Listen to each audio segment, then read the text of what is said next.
Straight ahead on 12 News, a multi-million-dollar investment. We're opening up at the right time to meet the pent-up demand. The Plymouth business that's banking on a housing rebirth. Then tragedy in Brooklyn Park after a fire destroys a family's home.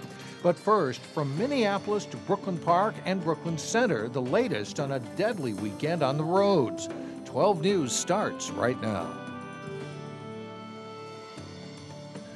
It has been a difficult past day and a half for emergency responders. Hello, everyone. I'm Mike Johnson. And I'm Alexandra Renslow. They were called to 3 fatal crashes, all of them with ties to the northwest suburbs. On Sunday afternoon, 3 vehicles were involved in a crash on Interstate 94 in North Minneapolis. A minivan overturned, killing 3 people and injuring 5 others. On Sunday night, the State Patrol says a speeding motorcyclist fleeing police ran a red light and crashed into an SUV on Brooklyn Boulevard in Brooklyn Park. The motorcyclist was killed. And then early Monday morning, 1 woman was killed and another injured when their Jeep slammed into a tree on Shingle Creek Parkway in Brooklyn Center. The State Patrol says it was the deadliest weekend on the road this year. And today, authorities released more details about that I-94 crash that killed 3 people near the Brooklyn Center border. Sonia Goins has the latest. And I'm looking and I'm like, wow, it's like this whole line of nothing but state troopers. I've never seen it like that ever. So I just started to pray. I said, God, whatever it is, please don't let nobody be dead. Or I didn't know what completely happened. Latasha Holman says she can't believe what happened right out her backyard. It was pretty scary. My 8-year-old daughter, Ivana, she was like, Mom, I think there's something going on here. There's fire truck and police. A crash happened on Interstate 94 near 49th Avenue Sunday afternoon. 3 vehicles were involved. The State Patrol says it started when a Jeep and Honda hit each other. For whatever reason, there's contact between 2 of the vehicles. One of them goes off the road up onto the frontage road. The other one went onto the shoulder and kind of came back into the freeway, made contact with the van, which sent the van into the median barrier, and then the van rolled. 18-year-old Cassie Pollock of Brooklyn Park was driving the Jeep, and a 38-year-old man from Brooklyn Center was driving the Honda. Obviously, this was a very tragic weekend. Neither the driver of the Jeep or Honda were hurt, but at least 3 people died in the van. 5 others were hurt. At least 4 of the occupants of that minivan were ejected. Officials say they weren't wearing seatbelts. Had seatbelts been worn, this could have ended in a different result and most likely not fatal injuries. It was pretty scary. Holman says she's still pretty upset by the whole thing. I can't believe like it happened because we take that highway a lot. So for it to be like right there, it was pretty freaky. Now, we also learned that the victims killed in the van were a grandmother, daughter, and grandson. The State Patrol says they do not believe alcohol was involved in the crash. 4 victims are at North Memorial Hospital. 2 are in critical condition, 2 in fair. And Mike and Alex, the State Patrol wants us to remind people it's always a good idea to wear your seatbelt. Seems so basic, but in this case, could have made a big difference. A huge difference. All right, thank you. Sonia. On Sunday night, a fatal crash in Brooklyn Park claimed the life of a Crystal Man. A memorial of flowers and candles tied to a traffic sign marks the intersection of Brooklyn Boulevard and Welcome Avenue, where a motorcycle collided with a car. State Patrol says 23-year-old Tyrone Sumaya ran a red light and hit a car that was already in the intersection. State Patrol was following the motorcycle because they had earlier clocked him going faster than 130 miles an hour on Interstate 694. A woman is dead after the Jeep she was driving jumped a median and hit a tree. The accident happened along the 6100 block of Shingle Creek Parkway in Brooklyn Center around 1:30 Monday morning. Brooklyn Center police say a 1998 Jeep Cherokee was traveling southbound on Shingle Creek Parkway when it crossed over the center median and struck a tree on the opposite side of the street. Police say the driver of the vehicle died and a passenger was taken to the hospital with non-life-threatening injuries. Investigators are still trying to determine the cause of the crash, but they say slick roads may have been a factor. Investigators are trying to find the cause of a two-alarm fire that destroyed a home in Brooklyn Park Saturday night. Even though it was within blocks of the fire station along 85th Avenue, fire officials say the blaze had a head start before they were called. It apparently started in the garage, where the damage is the heaviest. The fire eventually spread to the house itself, but how it started is still unclear. A neighbor saw the smoke and helped get everyone out. The adult in the lower level got himself out, and the kids, one of which was 16 years old, he, along with someone visiting a neighbor, assisted his younger sister out the open window that's behind us here. There were no injuries, and the investigation into the cause of the fire is continuing. The Red Cross is helping the displaced residents. Closing signs are going up across the U.S. at Caribou coffee stores. The Brooklyn Center-based company will close more than 80 stores and rebrand more than 80 others. The move impacts markets along the East Coast and in Midwestern states like Illinois, Michigan, and Ohio. There's also one closure at 53rd and Lyndale in southwest Minneapolis. About half of the stores closing will be converted to Peet's Coffee and Tea. Both Peet's and Caribou are owned by the same German investment firm. There are more signs of deteriorating relations between North and South Korea. Today, North Korea said it's suspending operations at an industrial plant it jointly operates with the South, just the latest sign of heightened tensions on the Korean peninsula. And over the weekend, the Korean Institute of Minnesota gathered its members in Brooklyn Center. It's one of the oldest Korean educational organizations in the nation. While the institute was set up to serve the needs of Korean immigrants, the meeting was an opportunity for us to ask about the 28-year-old North Korean dictator and the plight of his people. North Korea has a lot of starvation. There are children dying every day because of food. The injustice that's happening with the camps up there, the younger generation wants to see that end. Pastor Kim, who is visiting from the D.C. area, also says there's only slight concern from the South Korean people. He points out they've had to deal with rhetoric from the regime their whole life. Coming up, a business banking on a housing rebound. It's a place in Plymouth that offers a unique concept in home remodeling. And later in sports, highlights from a busy weekend of high school all-star basketball. But first, should we pay attention to the AccuWeather forecast? There are already models pointing towards snow and lots of it later this week.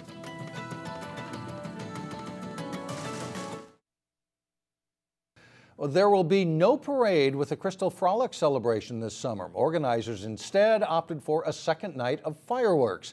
In 2011, the parade was canceled because of construction on County Road 81. The parade would have used the main detour for traffic, and officials said it just wasn't a good idea to close down two major roads.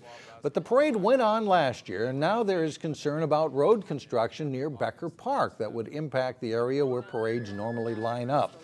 So instead of a parade, look for fireworks on both Saturday and Friday nights during the festival. That's July 26th and 27th. Well, if you've ever done a home remodeling project, you know hopping from business to pick out colors, tiles, and furnishings can be exhausting. That's right. But new Plymouth business aims to be a one-stop shop for everything you need to get the project done. In this week's Business Matters, we visit Mingle, a 25,000 square foot showroom that has everything to do with a rebounding housing market. You don't open a multi-million-dollar business like this unless you believe people are ready to start investing in their homes once again. We're opening up at the right time to meet the pent-up demand that has really been created by people not doing anything for 5 years. So carpeting's wearing out, things are becoming dated. Welcome to Mingle. It's a one-stop home design showroom in Plymouth where you can buy everything you need to furnish your home or remake a room, from counters and flooring to appliances and artwork. This is one of the kitchens that we coin as Annie's Kitchen. The designer that designed this was Annie Gronke. A dozen on-staff designers have created 118 different settings in the showroom to inspire customers and show what's possible from little project to big. They see all these different elements that we put together and know that there's no one way to do anything. It's a working and inspirational showroom where we mingle together all the different products, the designer, the customer, the builder, the architect, to come up with a great solution for your project. Since opening in December, Mingle designers have already shown a range of style in their work on area home projects. As the home building and remodeling industry slowly starts to recover, Mingle is positioned to capitalize on new business. We think that we're in a perfect position to work with customers to help them replace those things that are outdated and worn out. While many showrooms closed during the recession, Mingle itself is a rebirth of an Eden Prairie business that closed during the housing crisis. Now this new business is betting that consumers are ready to rebuild again. There's a great opportunity here. The Plymouth showroom is holding its grand opening with daily events from May 1st through the 5th. Coming up, a different perspective to this lousy April weather. It's a reason why the cold spring isn't so bad for everyone. But first in sports, there are new rivals on the way for Cooper High School's athletic teams. John Jacobson explains when we come back.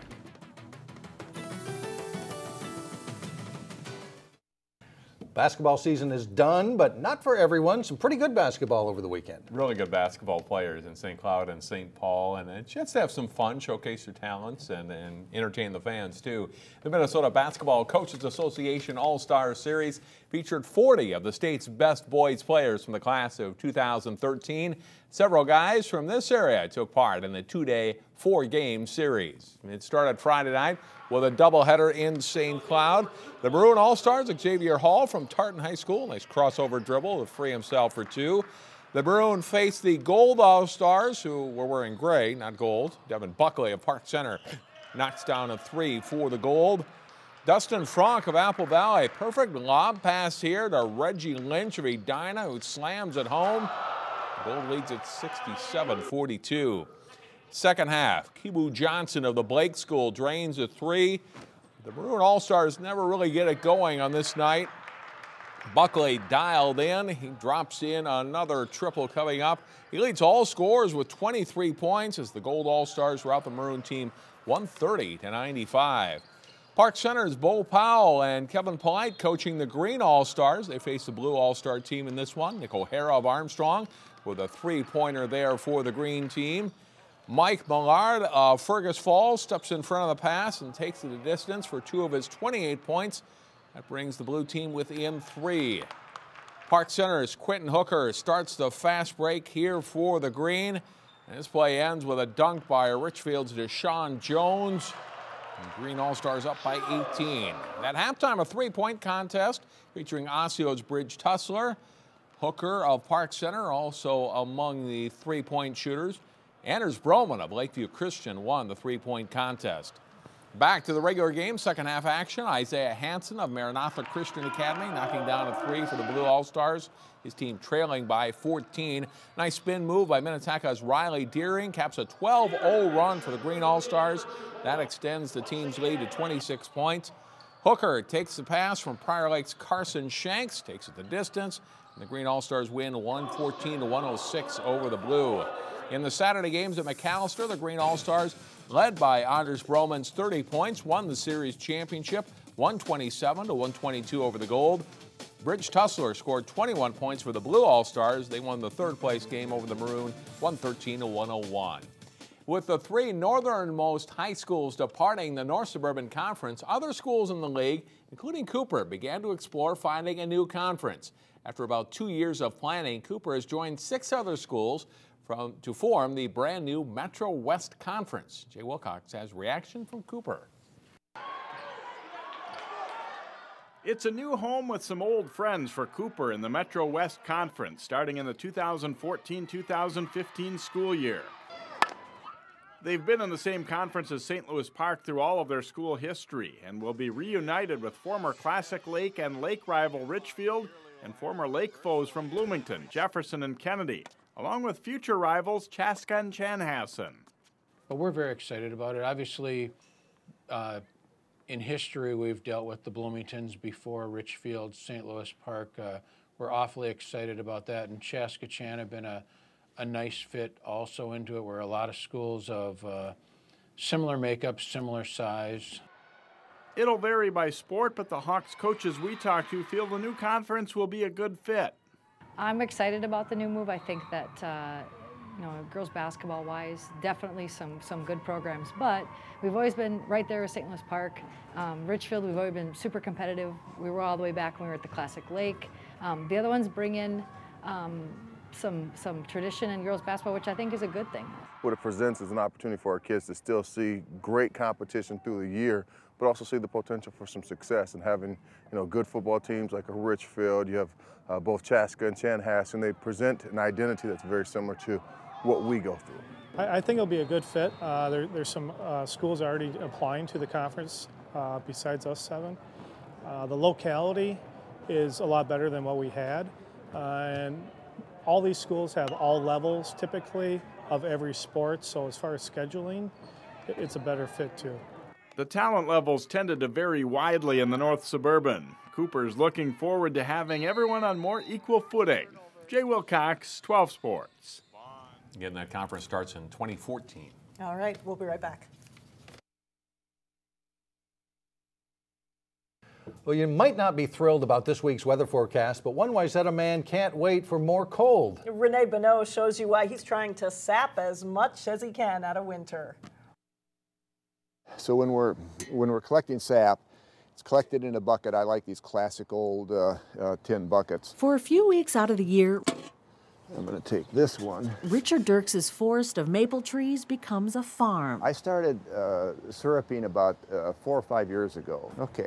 It's a hobby he says doesn't take much. You got sap from a maple tree, which has 3% sugar in it, and all you do is boil it. It's a simple technique, but Mother Nature can complicate things. Dirks says the best weather conditions for producing sap are 20 degrees at night and 50 degrees during the day. At night, the roots absorb moisture when it's freezing.